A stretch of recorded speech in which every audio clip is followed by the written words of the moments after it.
Just north of what was once and for many hundreds of years the Arab town of Jaffa is Tel Aviv, the largest city in the modern state of Israel.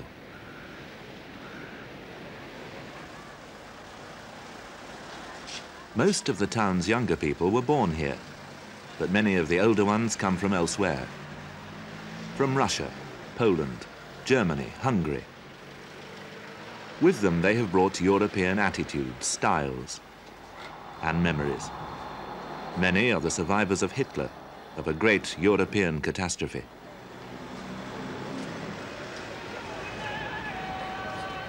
To the Arabs, who once formed a huge majority of the population in the area, the newcomers themselves represent a kind of catastrophe. To them, the trickle of Jews, which began in the last century and became a flood in this one, is an offense, an intrusion into their country. What the Arabs now see there is a European state with its own exclusive culture and traditions. It's a state whose impressive achievements are sustained and morally supported by rich Jews from abroad. It's an advanced state, technically and educationally, a painful reminder of their own shortcomings in these respects.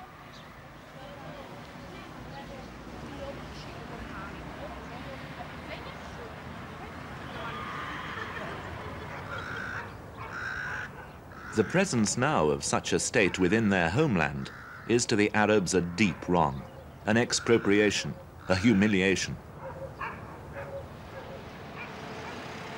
The legitimacy, the right to exist at all, which that state defends, is to many of them deeply suspect.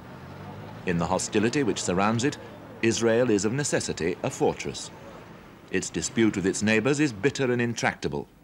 It admits of few compromises.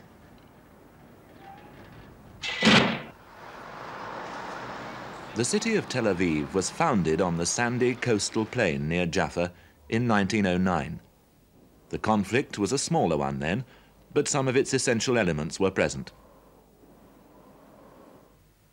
The Zionist pioneers who built it saw in their return to Eretz Israel, the land of Israel, the fulfillment of their own lives and that of a high and noble national enterprise too. The rebuilding of the Jewish state and the Jewish personality in their ancient land. It was a land, they believed, whose title came to them rightfully from history and the Bible. This entitlement they were to confirm, they felt, by their labor, by their love, and even by their blood. Redeeming the land, to use the Zionist phrase. What sort of land were they coming to? Towards the end of the 19th century, the Ottoman Turks, who ruled the place then, had built a railway system. So a visitor to the Holy Land at that time would have been able to make the journey from Jaffa to Jerusalem by train.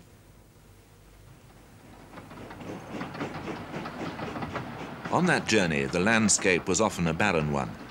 One Zionist was to refer to Palestine later as a land without a people for a people without a land. Versions of this myth have persisted.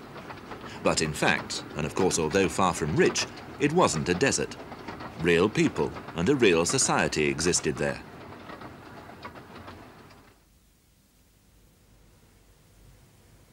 In 1913, the population of Palestine, the word is a vague one as no political entity corresponding to it existed, is estimated to have been about 600,000 people. But it could have been substantially less or more. This population was largely Arab and largely Muslim. By present-day standards, most of the people were poor. The greater part of them were felachin, peasant farmers living off the land. They were the tenants of wealthy landowners who lived in the towns, Nablus or Jerusalem, or if they were from the north, perhaps Beirut. In addition to farming, there was fishing and a range of domestic industries and crafts.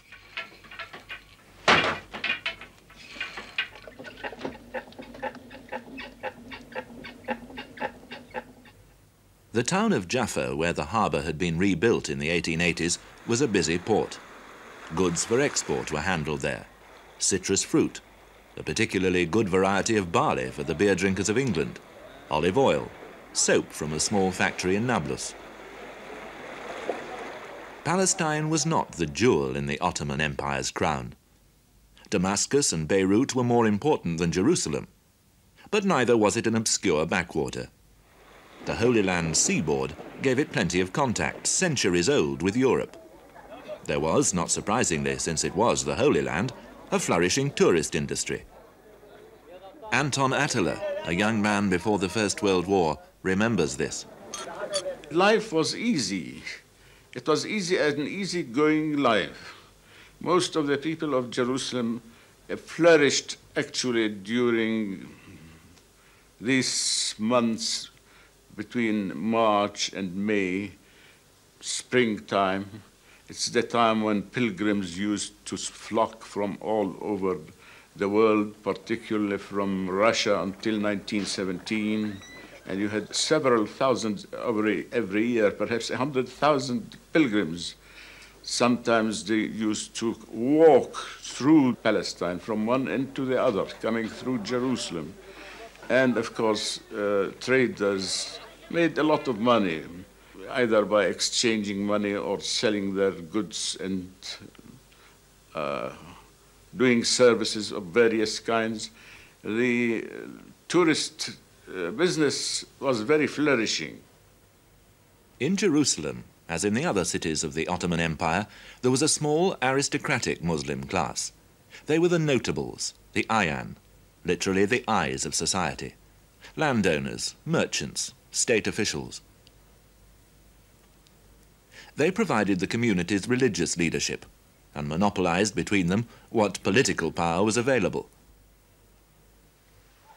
The houses these aristocrats lived in were large and well appointed. The interiors of these houses, this one's now a hotel, convey something of the elegance and sophistication of the style of life they led. These were the people who mattered.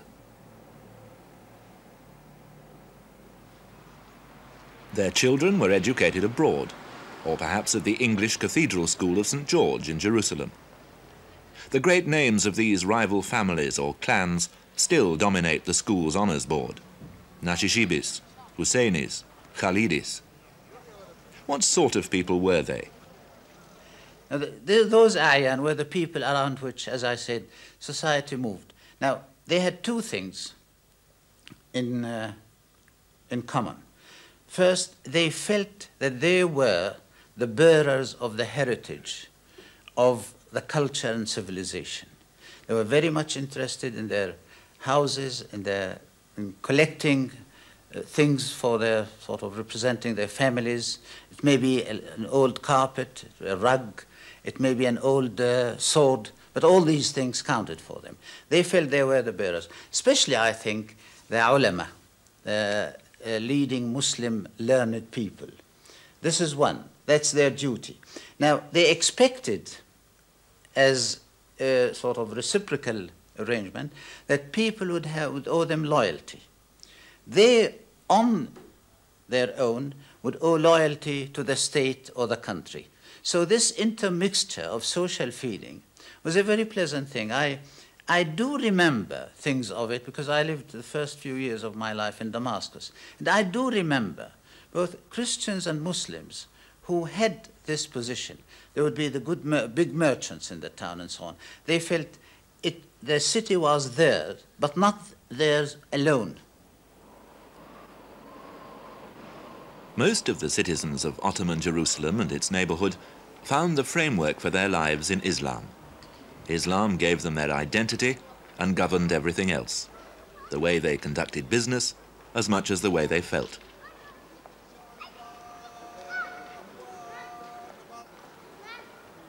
In this respect, they didn't differ from Muslims anywhere. Their uniqueness lay in where they lived. In Jerusalem, at the dome of the Holy Rock, a reminder of over 1,000 years of the Arab-Muslim presence. The Prophet Muhammad ascended to heaven.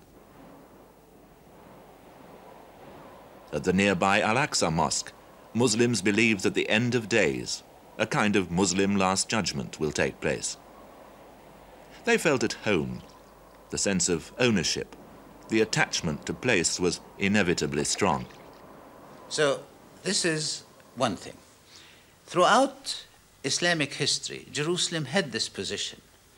It was strengthened at certain times for political reasons, such as under the Umayyads, where it was difficult to go perform the pilgrimage in Mecca and Medina, so people were encouraged to go to Jerusalem. Later on, a feeling developed about Jerusalem itself that a pilgrimage is not a complete one unless one visited Jerusalem. I mean, a Muslim pilgrimage. And that applied mostly to people who traveled from far. In the sense, all right, you have traveled from, say, Mali or Ghana or from Central Asia to do the pilgrimage. You might as well go to Jerusalem also. It didn't apply so much to people who lived in the neighboring areas. So this strengthened the position of Jerusalem. During the times of the Crusaders, shortly before, but during the times of the Crusaders and after that, an enormous lot of literature, Islamic literature, praised the values and the importance of Jerusalem as a center of Islamic world. Now, if we remember also that in Palestine, Jordan, and Syria, a large number of the companions of the Prophet are buried, those people who died in the very early conquests in this part of the world. So this is where Palestine in general and Jerusalem in particular gain a special position in Islamic feeling, literature, and holiness. Until the British came in 1917, the land that for convenience we can call Palestine was part of a large, rickety, but long-enduring Ottoman Empire. In modern Israel, relics of that empire are not particularly honoured. The historical passion of the newcomers is for a yet more distant past, a biblical past which confirms their own historical claim to the land. But the evidence of long years of Ottoman rule is inescapably present. The great walls which surround the old city of Jerusalem, built by the Sultan at the end of the 16th century, are still the most striking reminder that for 400 years Palestine was part of the Ottoman Empire. And the walls whose minarets blend with fortifications reveal the special character of that empire, its Islamic nature. The Sultan who ruled it was also Caliph, religious head of Islam. His temporal power had a religious sanction. In general, the Muslim Arabs didn't feel oppressed. I don't think that the people considered the Turks as aliens, as they did the British and the French later on. They were considered to be sort of altogether one, as I said earlier, one culture, one civilization, one flag, one religion. After all, the Ottoman Empire was the last of the great Muslim states. And insofar as Islam is the religion of the majority of the people in the Arab world, there's no doubt in my mind that the consensus of feeling, if not opinion, during that period was that, all right, we are all one thing, we belong to the same type of culture, we have lived together, so there is no need for separation. The Sultan Caliph of the crumbling Ottoman Empire in the last decades of the 19th century was this man, Abdul Hamid II. He had come to the throne in 1876 and was to rule until he was deposed in 1908. Throughout his long reign, Abdul Hamid looked with sour disfavour on the influx of Jews into his Arab provinces. As early as 1882, he began to impose restrictions against Jewish immigration and land purchase, but he failed. During his reign, the Jewish population increased from about 25,000 to something like 80,000. This scene at Rishon-LeZion in 1911 shows by how much he failed. Why? The answer lies partly in the political structure of the country at this time. It was divided into provinces and districts, known as vilayets and sanyaks. Jerusalem and its district was an independent sanyak. Its governor dealt directly with Constantinople, without going through Beirut and Damascus. Politically, the land of Sham, or Syria as it was known, wasn't an entity. the multiplicity of officials and administrators who ran it were not uniformly efficient at implementing government policy, nor equally enthusiastic about doing so, and some were dishonest and could be bought. Jerusalem itself posed special problems. First, because immigrants could disappear into the long-established Jewish community which lived there. And then there were the tourists.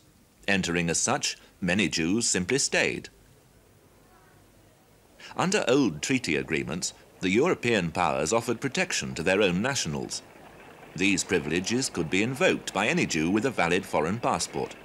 So keeping the Jews out was very difficult, and the Sultan failed to do so. Not all the Jews in Palestine, though, were modern immigrant Zionists. In towns like this one, Safed, there were and still are long-established Jewish communities. This old synagogue was built by Sephardic Jews from Spain in the 16th century. The people who use it now and still live in the town have been there for generations.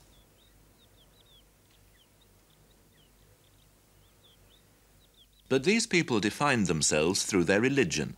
They had no political or national ambitions.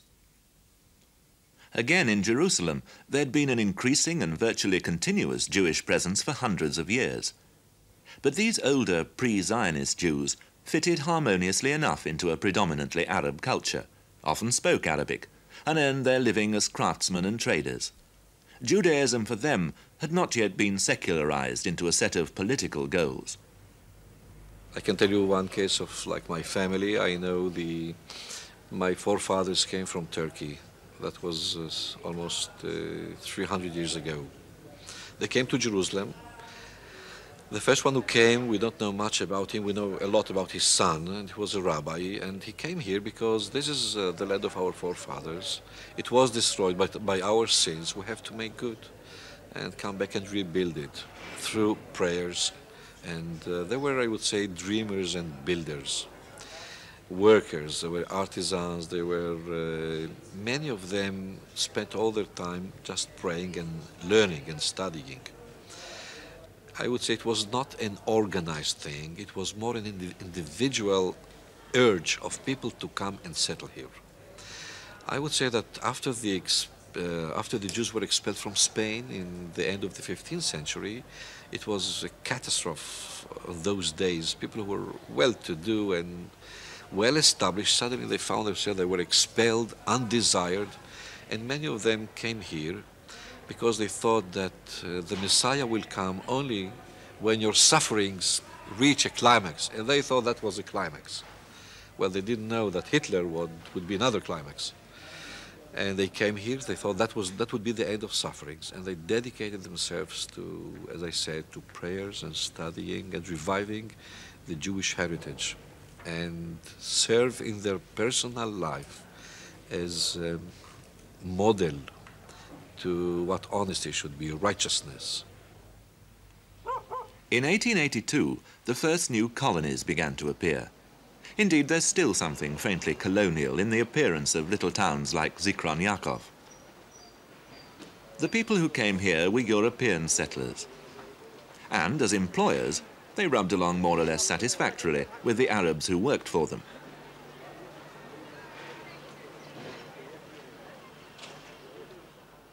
But shortly after the turn of the century, settlers who appeared to the Arabs much more abrasive made their appearance. They were modern in outlook, socialist Zionists, committed to the idea of using exclusively Jewish labor.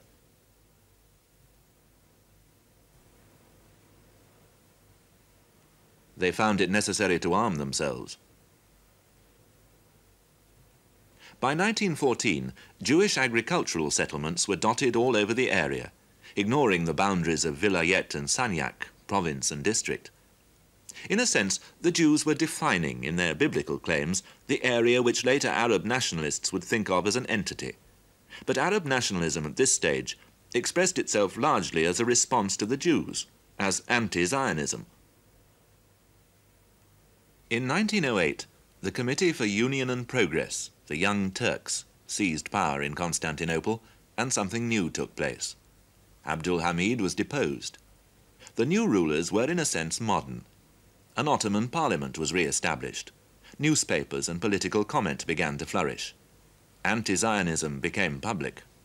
In the early years of the 20th century, people were generally, and the public was aware of the danger and the menace of Zionist immigration into the country. They really were worried about it, and we have our two Arabic daily papers, one in Haifa, Al-Carmel, which named after Mount Carmel, you see, and one in Jaffa, named after Palestine, Palestine. Palestine in Arabic is Palestine. Both of them were writing almost daily against the threatened migration into Palestine of Jews en masse. The situation is characterized in this cartoon which appeared in an Arab newspaper in 1911. Salah al-Din, or Saladin as we know him, defeater of the Crusaders, addresses a Jew. "Keep away from this fortress, you swindler, or else I will set upon you the armies of my descendants. You will not come near a fortress I conquered with my Arab blood." And the Jew replies, "As long as my foreign passport is in my pocket, and there are 15 million pounds to sate the notables and to cure the itch of the high officials, I care not." The foreign passport gave the Jew protection under the European consul from Ottoman laws. The money bribed the very corruptible officials charged by the Sultan with stopping Jewish immigration and land purchase. In 1914, Ragib al-Nashishibi, a leading Jerusalem notable, stood for the Ottoman Parliament. He said in his election address, "If I am elected as a deputy, I will dedicate all my strength day and night to remove the damage and danger awaiting us through the Zionists and Zionism." But there were other candidates. All the candidates at the time had the question of anti-Zionism on their platform. And of course, it was a very touchy question over here. And of course, although villagers, most of these people owned sometimes villages, you see, or large plantations. They had tenants on their lands, and their tenants would certainly, most definitely, elect them, you see, vote for them. But there were other candidates who also had the same thing, but almost every candidate at the time had on his platform that they must, when they got into parliament in Istanbul, fight against Zionism, you see. So Zionism, it started really much earlier than even the British entry and the Balfour Declaration here. It was in 1917 that the British were to establish themselves by conquest as the new rulers of Palestine. The once mighty power of the Ottoman Empire was broken. Beneath the great walls of the city, Jerusalem's dignitaries, Arab and Jew, assembled to greet their new masters. The soldiers who stood there to receive those greetings served an alien government already committed to the Zionist cause. It was a commitment which would enlarge and intensify a conflict which had already taken root.